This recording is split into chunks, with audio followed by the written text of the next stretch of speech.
Hi, this is Dennis with Second Chance Tackle, and this is one that just came into my shop. It's a Shimano Cardiff.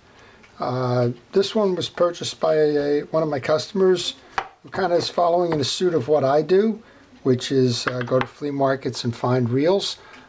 He asked me to just clean this up, service it as needed, and so today that's what we're going to do. We're going to take a look at this, see how it's made, look at the internals, service it as needed, and hopefully get it back to the customer. So we've talked a little bit in some prior videos about what do you look for in a flea market find. I look for completeness. I make sure that all of the pieces are functioning. In this case, does the spool release? It does. Does the pawl and tracking mechanism work on this one? Are the drags tight? This one seems to not be as tight as you. There you go. It seems to have tightened up. Is it complete? And in this case, it's missing a side plate screw here that holds this case on. So we'll see a little bit about that in terms of whether we can get a replacement there. Does the clicker work? This clicker does not seem to work here. So he's going to have to live with that. And we'll see if it's clean. We'll make the best that we can of it. He didn't mention what he paid for it, but he did ask me to service it, and that's what we're going to get started on. So Shimano makes a quality reel. I think most folks are familiar with that. It is a nice reel, and it's stood the test of time. And these reels pretty much are similar in nature. So you saw me remove the handle. That's the first thing I normally do. Now we want to remove that little lock cap there. I was just searching for a screwdriver or a blade or something, since this looks like it has a lot of corrosion in it. So this is something to look for as you're doing flea market finds or that. Sometimes there's a superficial cleaning on the reel, but when you get into the reel itself, things that might be harder to clean, like the underneath of this lock washer, show that this has had some pretty heavy use and it's been used in salt water. So I don't know if that's going to affect this particular reel, but we'll find out. I use a 10mm wrench to get this nut off on the handle, and then we'll pull the handle off from that. And I'm just going to put a little WD-40 on that, just maybe we can get some of that stuff off. And in some cases, folks notice that I back off the handle with the star drag, but in this case we have a lock washer on here, so that doesn't do any good to go do it that way. Okay, so we're going to take that off, and next I'm going to take off the star drag. So you'll notice a couple of things here. I'm using a parts bucket to collect all the pieces and parts that I've taken off of this. The second thing you'll notice is I'm wearing a protective glove on my left hand to keep the internal lubricants and that off. And then the third is I'm kind of working in sequence here. I know this particular reel, but if you don't, take pictures along the way. And here's an example. These 4 washers, they're concave. They're not flat washers. They can be set up face to face or back to back. In this case, we've got 2 that are face to face and they join back to back, which gives you a space. That works on the drag sensitivity of that star drag nut. So you want to take a note of that when you're repairing a reel or rebuilding the reel, that this is the way they came off, and that's the way they should go back on. So when I do that, I just kind of stack them up that way in the parts tray. I also recommend, if you don't know what you're doing with these reels, or it's the first time you've seen them, to go ahead and take pictures along the way so that you have a running account of how you took the reel apart, in case you find that you get to the end of your parts tray there and there's extra pieces and parts laying around. That one's particularly hard. This is what I'm getting an indication of here, is that the reel's been cleaned on the outside, not the inside, and that this reel is probably used more than it looks like when it was sold, but we'll see. So I just put another shot of WD-40, which is a general purpose penetrating oil, just to make the screws come out a little bit easier. So we'll take these off and we'll see what we get. These reels are good round bait casting reels. This Cardiff, it's not the top of the line. You have a Cardiff, you have a Corvallis. This one was made in Malaysia. The Calcuttas and that are the ones that I think most people are familiar with on the upper end. But these are good general purpose reels. All right, so pull this out, and yeah, you can see we've got some sand in here, which kind of thought that we would see some salt in there because of the the saltwater corrosion on this, and instead we're seeing a little bit of sand, which I never like. Sand is an enemy of reels. So I'm just going to use a cotton swab to see if I can't kick that out. And then of course it's getting on my desk here, and I don't like that from a work surface standpoint because it tends to get in other projects. Noticing behind here that all of the lubrication is gone on this reel. So this reel has not been serviced. So it's a good point that Tony brought this in for servicing. So I'm going to grab a little bit of blue grease and make sure that those plastic gearing back there gets some lubrication on it.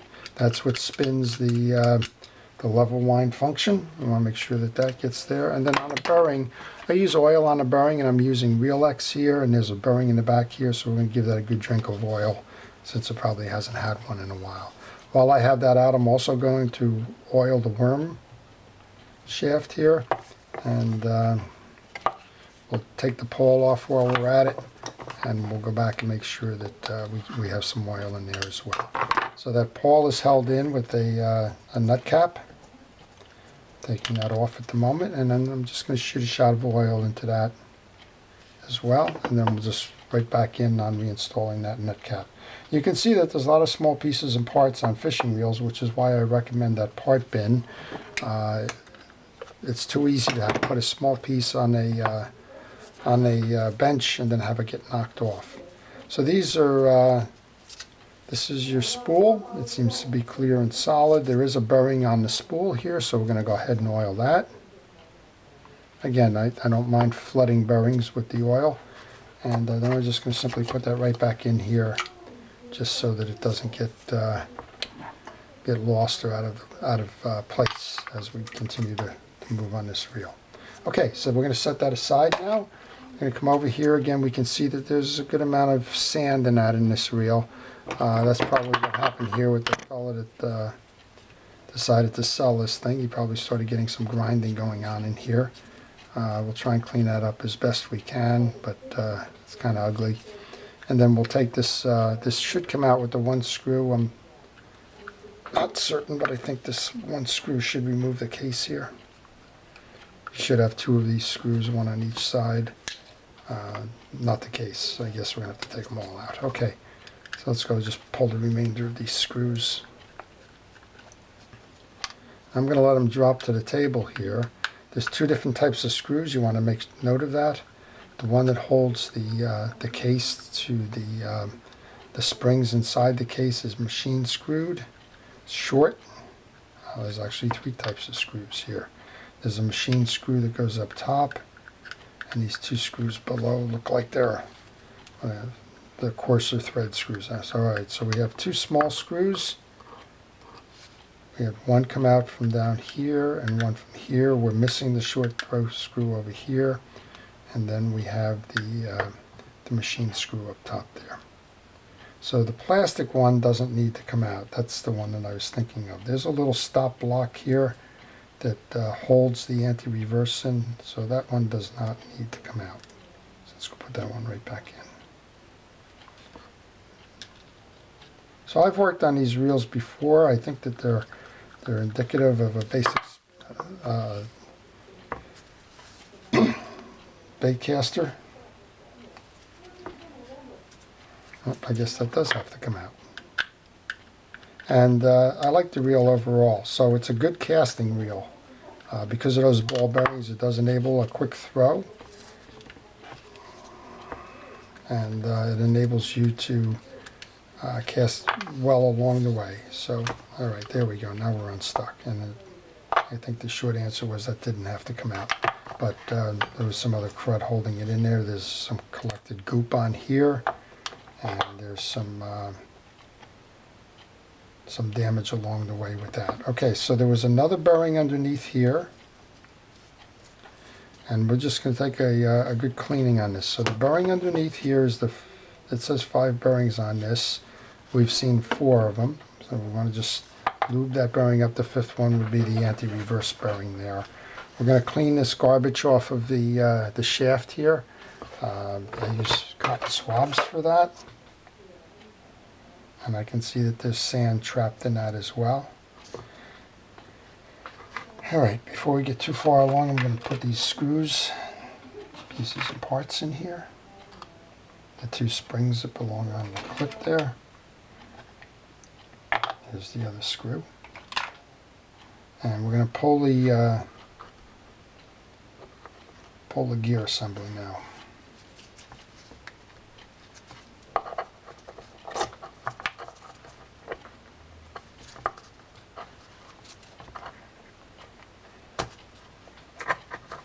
So this is one of those reasons why you need to be careful with what you buy at flea markets or used. You got to really search out and figure this stuff, because there's a lot of built up junk in this reel, as you can tell from the struggles I'm having with some of this, and you just need to make sure that you do a thorough examination before you buy. Now, I didn't buy this one, but that's not, I'm not making excuses here. I'm just saying that it's something that if you don't pay attention to, it will come back to haunt you.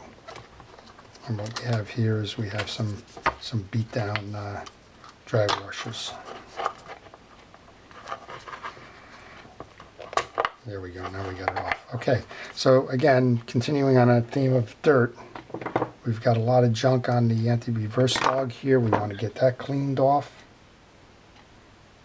We also want to get that ratchet cleaned off, because what's going to happen eventually is that it's not going to function properly. And you can tell how it operates here. So we just want to give it a little bit of oil,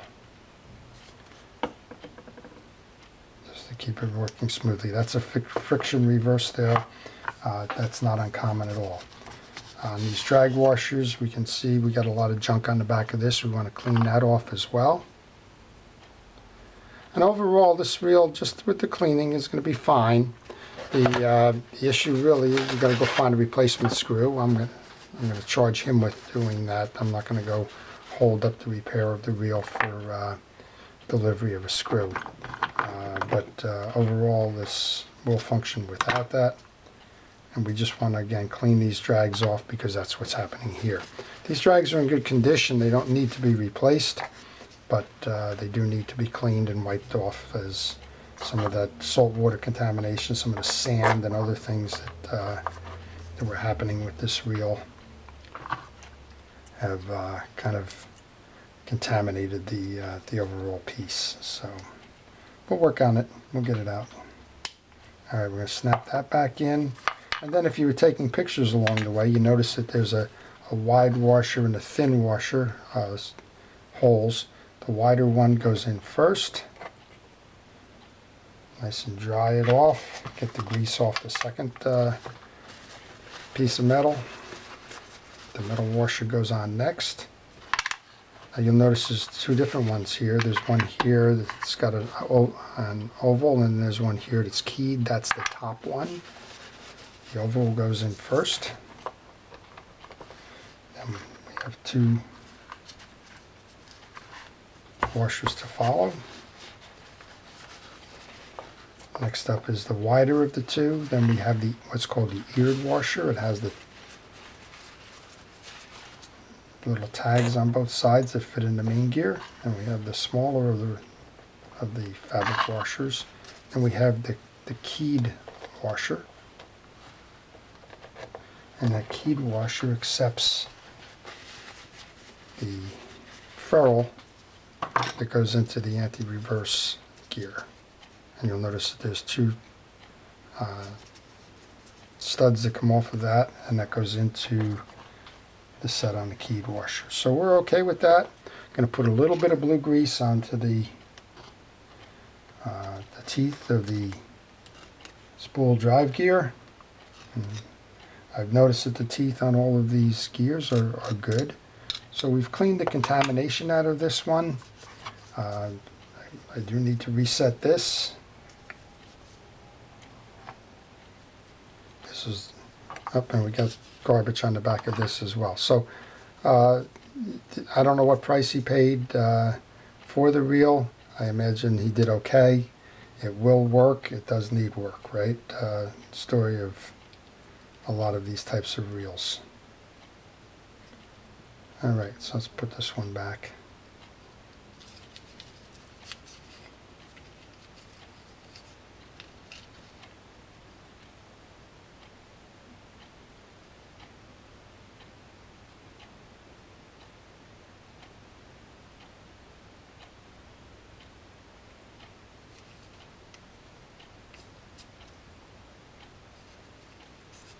a little bit of trouble with this plastic piece.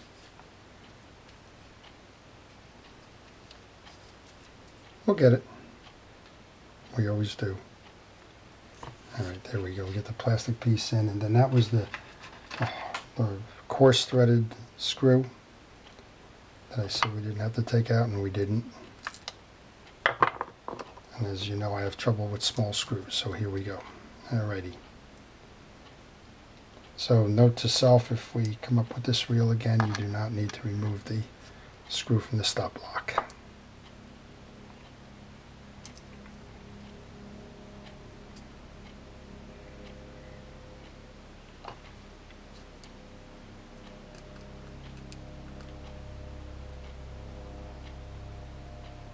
Once we do that, now we're going to make sure that we put the springs back on to the free spool release. Those are the two springs that came out. And if you're having trouble, if you didn't take pictures, if you opened up your reel and you found something shot out, one of the things you can do is you can go in and get the burst diagrams or the schematics for the reels. I'm sure that these are available on a website. One of the ones that's good for Shimano's, a lot of the Shimano ones can come right from the Shimano website. There's parts sellers out there. E-Replacement Parts is one of the groups, and there's others out there like Mike's Reel Repair, and they carry those as well. Okay, so now we're going back to put this case on. The small set screw belonged on that top. So let's make sure we get these back in the proper sequence here.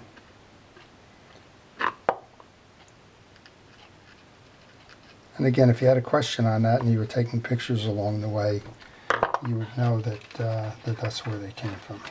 The longer one came up top here.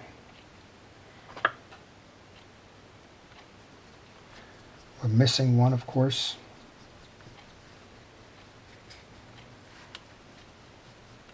That one's in.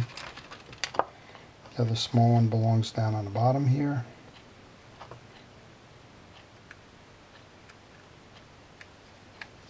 And the other one was missing. Alright, we'll just test, make sure it's working fine. It is. Put the cap back on for the spool side.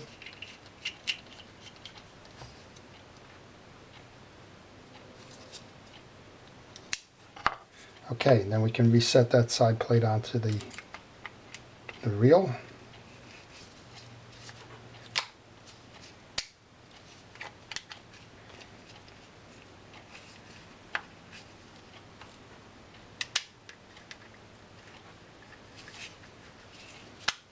I'm just testing to make sure I have that properly aligned here. And I think we have a little bit of an issue here with the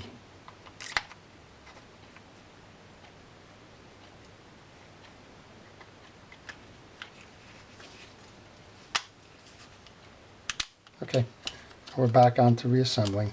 You just want to make sure when you're doing these that you have everything lined up properly, because you'll cause a jam if you don't.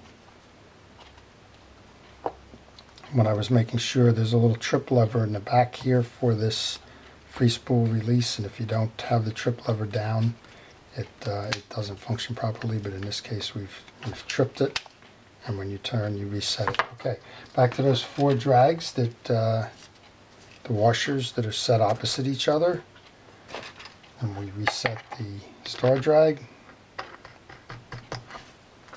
Now this should go on easy enough. If it doesn't, then you can hold it with the pliers. In this case, we're in good condition with that. Then we have the little spring that holds that between the handle, the nut. 10mm nut goes on next. So it's a relatively easy reel to service, as long as you know what it is that you have as your base.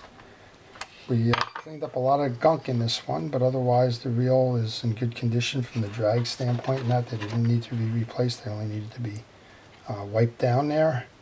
And this reel should last Tony a while. So I will recommend that he go to the website and go find that screw.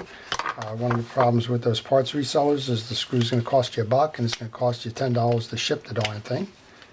Okay, now we'll just tighten the drag down, making sure that that works properly. There we go. All right, so we're in good condition with this reel, and this reel will last him a long time and enable him to do a lot of fishing going forward. So that's the Shimano